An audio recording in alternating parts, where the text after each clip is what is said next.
Senhores irmãos, temos na semana passada uma folga, mas voltando aqui hoje, o nosso devocional com o estudo do dia 12. Ok? Vamos orar?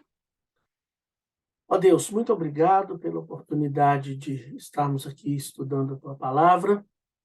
O Senhor abençoe cada um que participar, que assistir pelo YouTube, que interagir com esse estudo.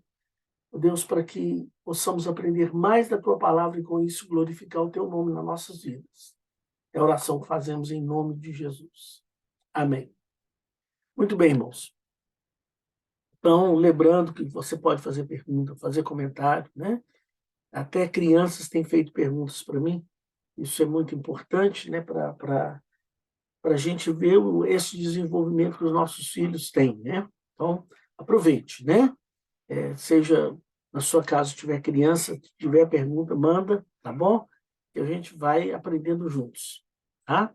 Só lembrando que amanhã tem culto de oração às 20 horas e domingo tem eleição, né? Você tem que votar, seja sim, seja não, você deve votar orando para que Deus te ilumine na sua decisão. Muito bem, nosso estudo de hoje da agenda é o texto de João 3,36, né? Quem crê no Filho tem a vida eterna, já quem rejeita o Filho não terá a vida, mas a ira de Deus permanece sobre ele. Então, o pastor Tinoco, na meditação de hoje, né? Ele vai falar sobre a pregação da palavra de Deus, né? Tem um errinho aqui, pregação da palavra de Deus, deixa eu corrigir isso aqui de uma vez.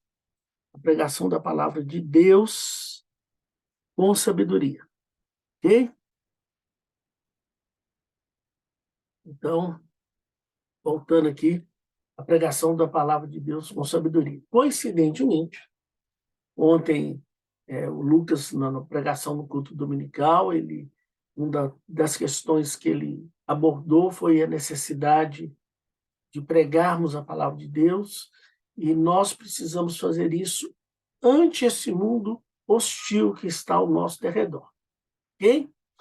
Muito bem. O que chama a atenção aqui é que nós não é bom, como que não é bom que comecemos, tem um outro errinho aqui, enfatizando o ato de estar longe de Deus, né? Não é bom a gente começar a evangelizar, oh, você está no inferno, ok? Eu tenho uma ilustração muito interessante sobre isso, e o pastor ele estava no velório de uma pessoa que não era crente, e ele foi abordado assim por um grupo, né? Ele estava junto com um grupo e alguém perguntou para ele, e aí, ele está no céu ou no inferno? Seria muito fácil falar, está no inferno, né? Mas isso ia provocar até mesmo uma rejeição das palavras seguintes dele. Então, naquele dia, ele teve a sabedoria, ele falou, olha, eu posso te afirmar que no purgatório ele não está. E, com isso, ele não fechou as portas para continuar falando e falando a respeito do Evangelho. O pastor Tinoco está chamando atenção a isso. Eu não vou começar falando das coisas negativas que estão com aquela pessoa, né? Ou estão, assim, em derredor daquela pessoa. Claro que vai ter uma hora que eu vou ter que apresentar. O próprio Senhor Jesus, quando encontrou com o jovem rico, a última coisa que ele tratou com o jovem foi da riqueza. Por que a última? Para ele ter a oportunidade de tratar todas as outras. Ok? Então, há outras verdades e mais importantes num primeiro momento. Todas são importantes. Mas num primeiro momento, você tem que falar para a pessoa que te ouve, olha, Jesus te ama, Jesus se importa com você, Jesus pode sanar qualquer problema. E, claro, sanar o principal dele, que é a relação com Deus por causa do pecado. Ok? Então, é um método muito bom por exemplo, você convidar as pessoas ou ler junto com as pessoas textos bíblicos em que Jesus está fazendo uma cura ou libertando alguém. Marcos 5, né? Tem lá uma experiência do endemoniado que está lá falando de Jesus transformando a vida dele, e há dezenas de textos de cura que você pode ir lá encontrar na Bíblia e compartilhar com as pessoas. Então, se você de imediato tem a oportunidade de compartilhar um texto bíblico com alguém, não sabe qual, né? Seria bom você já ter um decorado, anotado nas páginas da sua Bíblia, mas não sabe qual. Você vai lá no Novo Testamento, os Evangelhos, folheia até achar um milagre de Jesus e leia, né? Começa a reflexão a partir daí, tá? Mas o pastor Tinoco, ele vai destacar aqui, né, a importância de evangelizar, e essa é uma reflexão para mim e para você. O quanto que eu e você desejamos que alguém do nosso relacionamento se converta a Jesus e seja salvo. Vamos imaginar aqui que eu dissesse assim: eu tenho um primo no meu relacionamento que eu desejo que ele seja salvo. E quantas vezes eu encontro esse primo meu? Eu encontro com ele uma vez a cada 15 dias. Então, num ano, daria 26 encontros. E quantas vezes você já falou de Jesus para ele? Né? Ou quantas vezes eu já falei de Jesus? Então, eu preciso estar compreendendo a importância de pregar o evangelho. Então, ouça o sermão de domingo de ontem, do Lucas, de novo, para você aprender um pouco mais. Tranquilo? Mas a necessidade de descobrir isso é fundamental. Então, aquela ordem de Jesus ir de pregar o evangelho é uma ordem que ainda está de pé. Bom, enquanto houver uma pessoa no mundo que não conhece a Cristo, essa ordem está de pé. Né? Então, o pastor Tinoco vai dar umas dicas aqui de evangelismo, né? E que eu estou tirando, então, do devocional, e vamos a elas. Primeiro, ore antes do encontro e antes de começar a conversa. Então, se você tem uma pessoa que você está visando falar de Jesus para ela, esteja orando, marque o encontro e ore para esse encontro, e na hora que começar o encontro, você ora outra vez. Né? Nossa capacitação vem de Deus. Ok? Segunda coisa, a gente tem que tomar cuidado com aquilo que impede a boa comunicação. Por exemplo, se você está concorrendo com televisão ligada, com um barulho que você não tem controle, né? Um barulho que está realmente tirando a atenção de vocês, então você tem que ver meios de ter a total atenção do seu ouvinte. E aí, se você descobrir que você só vai ter a atenção do seu ouvinte 4 minutos, adapte o que você vai falar para 4 minutos. Se você acredita que vai ter só 2 minutos, adapte para 2 minutos. Se você tiver 30 minutos, aí você conversa mais tranquilo. Mas é importante que você saiba que tem que haver uma boa comunicação. Ok? Terceiro, leia preferencialmente na Bíblia da pessoa. Então, a gente tem o costume de pegar a nossa Bíblia, de marcar, de decorar onde é que está e ler nela. Mas é importante você ler na Bíblia de outra pessoa para ela não pensar que você está enganando ela. Se ela não é crente, ela pode não saber que a Bíblia é uma só. Então, você fazendo isso, você já está ensinando algo para ela. Ok? Outra coisa. Utilize uma linguagem simples e acessível ao seu ouvinte. Ok? Vou dar um exemplo que eu gosto muito. Lá em Tiago fala da concupiscência da carne. Essa é uma palavra que provavelmente o seu ouvinte não entende. A palavra concupiscência, de uma maneira simples, é um desejo incontrolável.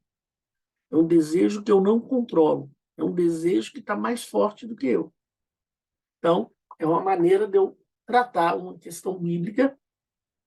Eu estou falando aqui de um texto, mas uma conversa bíblica precisa ter essa linguagem de fácil acesso ao ouvinte, né? Tem que ser uma linguagem simples. E, é claro, a gente tem que evitar expressões do meio evangélico. E a pessoa pode não conhecer. Sangue de Jesus, né? Está repreendido. Né? Hoje é capaz até dela saber. Né? Mas, em geral, você deve evitar expressões que são do cunho evangélico. Só para você entender a importância disso. Né?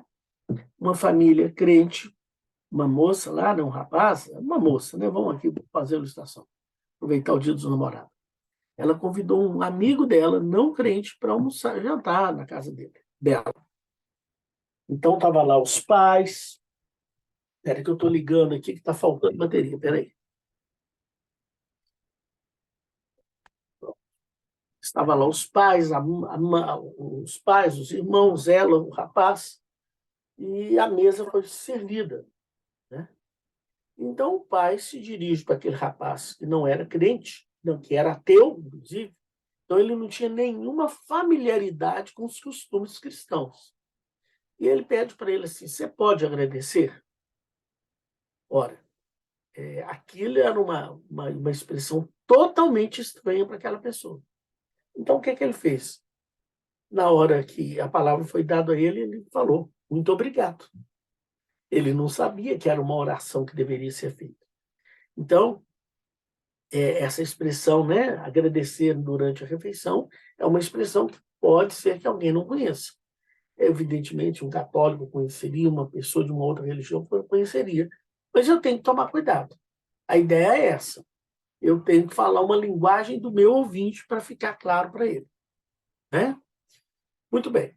Uma outra coisa que o pastor lembrou no livro, né, e é correto, pregar e conversão são coisas diferentes.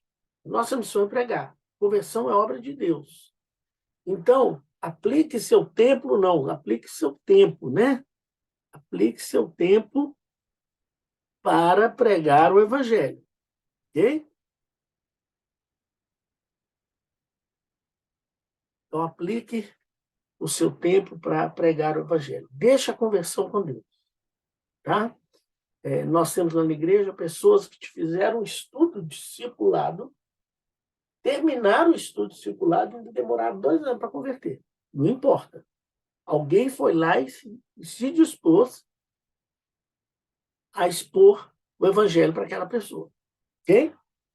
E, é claro, que isso gera um desafio para a nossa vida. Você falou de Jesus hoje para quem? Você já estabeleceu algum alvo para ganhar pessoas para Jesus? Né? Aí, no caso, é aquele trabalho que vai, aquela pregação que vai gerar um fruto. Talvez uma por ano, talvez uma por mês. Talvez a igreja pudesse ter um alvo, né? De uma semana. Já imaginou?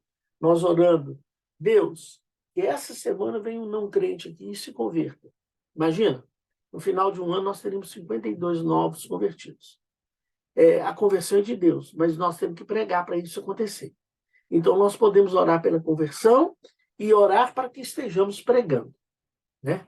Sempre, sempre buscando a capacitação que vem do nosso Senhor Jesus Cristo. Então, estou terminando por aqui.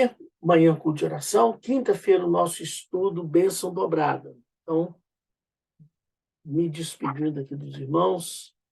A paz do Senhor.